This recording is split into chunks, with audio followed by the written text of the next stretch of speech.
Assalamualaikum warahmatullahi wabarakatuh.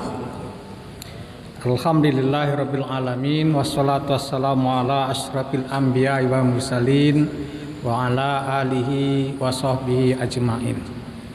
Asyhadu an la ilaha illallah wahdahu la syarikalah, asyhadu anna Muhammadan abduhu wa rasuluh sallallahu alaihi wasallam la nabiyya ba'dah. A'udzu billahi minasyaitonir rajim. Bismillahirrahmanirrahim. Wa ma kana linabiyyin ayyaghulla wa may yaghlul ya'ti bima ghalla yaumal qiyamah summa tuwaffa kullu nafsin ma kasabat wa hum la yuzlamun.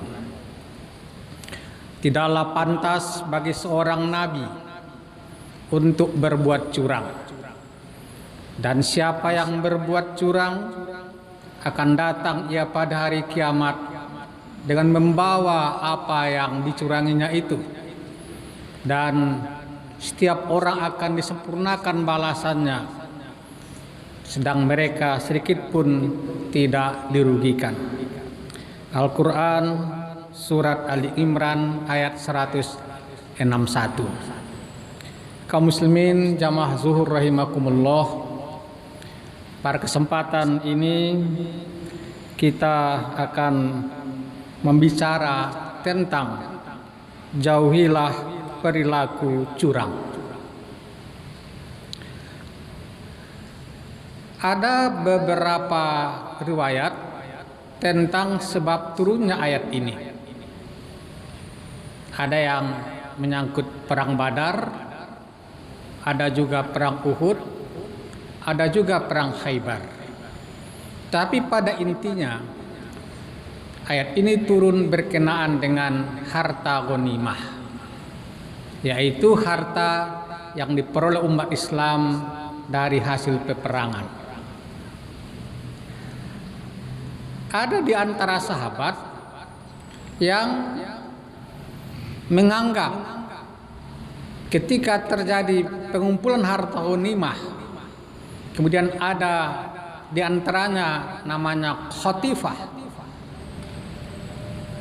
yaitu selendang dari wol yang berwarna merah, tidak ikut dalam harta yang dikumpulkan itu, sehingga mereka ada yang mengatakan barangkali Rasul yang mengambilnya, dan beliau kan pantas mengambilnya itu. Turunlah ayat ini menjelaskan bahwa Nabi tidak akan berbuat seperti itu. Nabi tidak akan berlaku curang. Maka Allah mengatakan, wa maka nali nabiyyin ayyaghulla. Tidaklah pantas bagi seorang nabi untuk berlaku curang. Ayat ini menyebut ghalla kemudian yaghlul. Di dalam kamus Arab, ghalla yaghullu, ghallat itu artinya adalah seseorang mengambil sesuatu yang bukan miliknya, yang bukan haknya, dan secara sembunyi-sembunyi ia masukkan ke dalam kelompok harta bendanya sehingga yang dia miliki itu tidak diketahui lagi. Maka perbuatan curang seperti ini dalam perkembangannya inilah yang kita kenal dengan penyelewengan, dan termasuk juga kata-kata korupsi. Kaum muslimin jamaah Jumat rahimakumullah. Ada beberapa hadis yang terkait dengan ini yang menyangkut perilaku di antara orang-orang yang berlaku curang itu yang perlu kita hindari karena akibatnya sangat besar.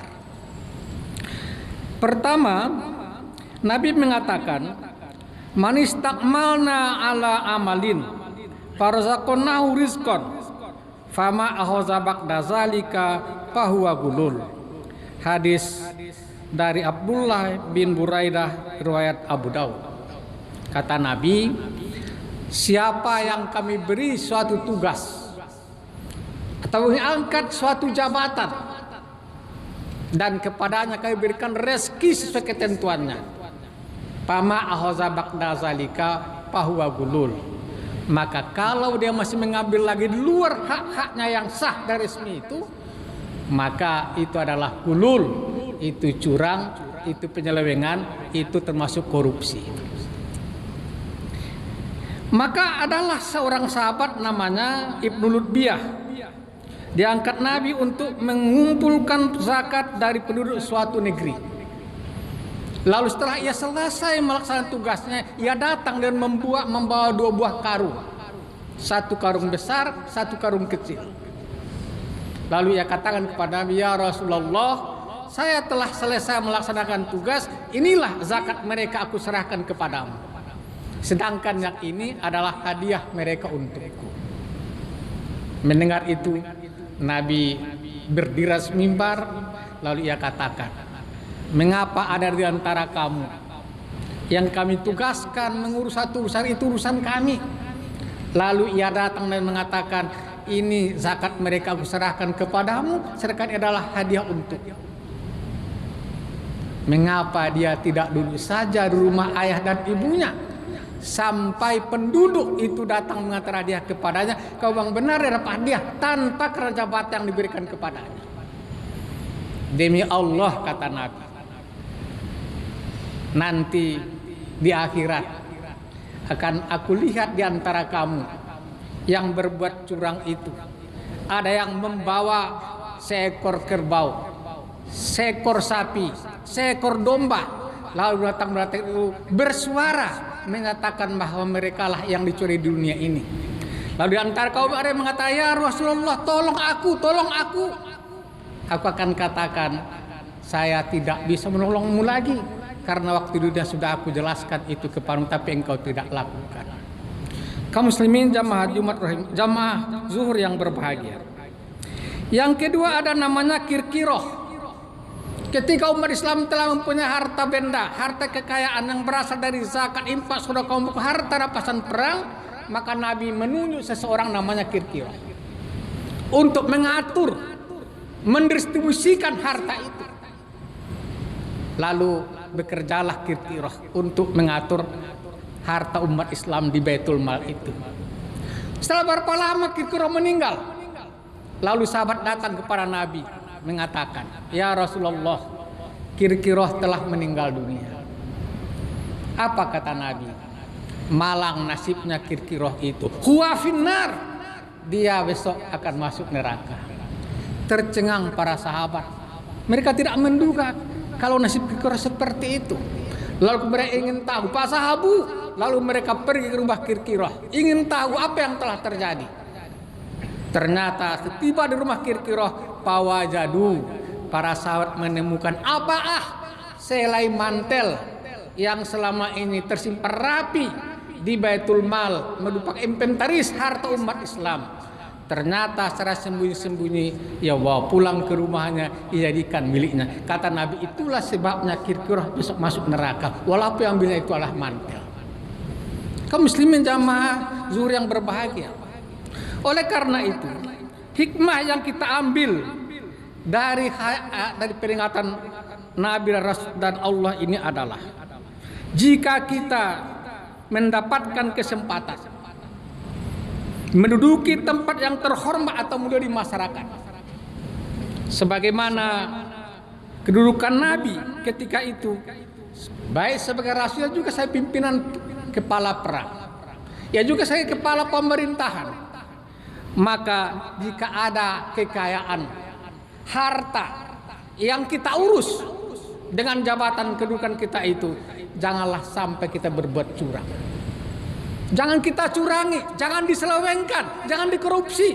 Apakah di pemerintahan kita, apakah di pemimpinan organisasi-organisasi. Sebagaimana katakan Nabi tadi, siapa yang mengambil sesuatu yang di luar haknya, yang di luar yang resmi, bahwa gulul itu adalah berbuat curang atau kecurangan. Kaum muslimin jamaah surah yang berbahagia, ada contoh kecil. Misalnya ada suatu organisasi, dikumpulkan uang oleh anggota, oleh jamaah, sepakat untuk membeli sesuatu barang untuk organisasi itu. Lalu dia menakallah kepada beberapa orang untuk membelinya ke pasar atau memesannya ke tempat lain. Maka ketika membeli barang itu, ia sebenarnya tidak boleh mengambil manfaat dari amanah diberikan kepadanya. Kalau ia beli 1 juta dapat diskon 500.000 misalnya, maka yang 500 bukan haknya. Mengapa? Yang dibelikan bukan uangnya, kemudian ia juga bukan berdagang, dia diamanahkan. Sehingga ada suatu contoh yang mungkin perlu kita jadikan iktibar.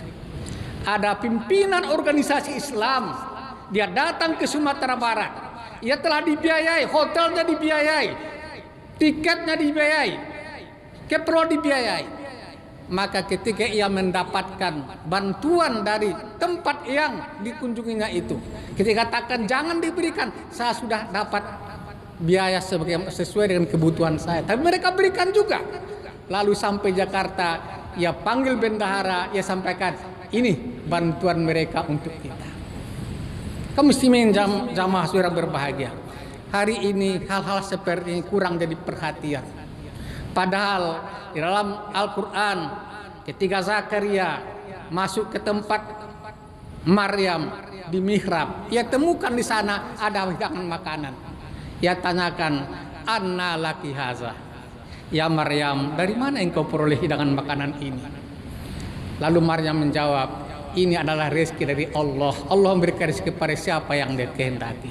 Anna laka haza untuk laki-laki, anna laki haza untuk wanita. Ini perlu selalu ada dalam alam pikiran kita ketika kita memperoleh sesuatu. Anna laka haza, dari mana saya peroleh ini? Bagaimana saya memperolehnya? Dari mana kelak pertanggungjawabannya?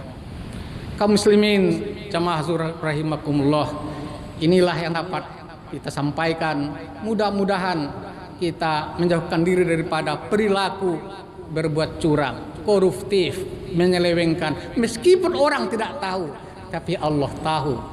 Meskipun orang lain tidak tahu, bebas daripada pemeriksaan, tapi ada penjaga-penjaga yang selalu mengawasi kita, mencatat kita. Mayal pizu min qaulin illa ladahi raqibun atid.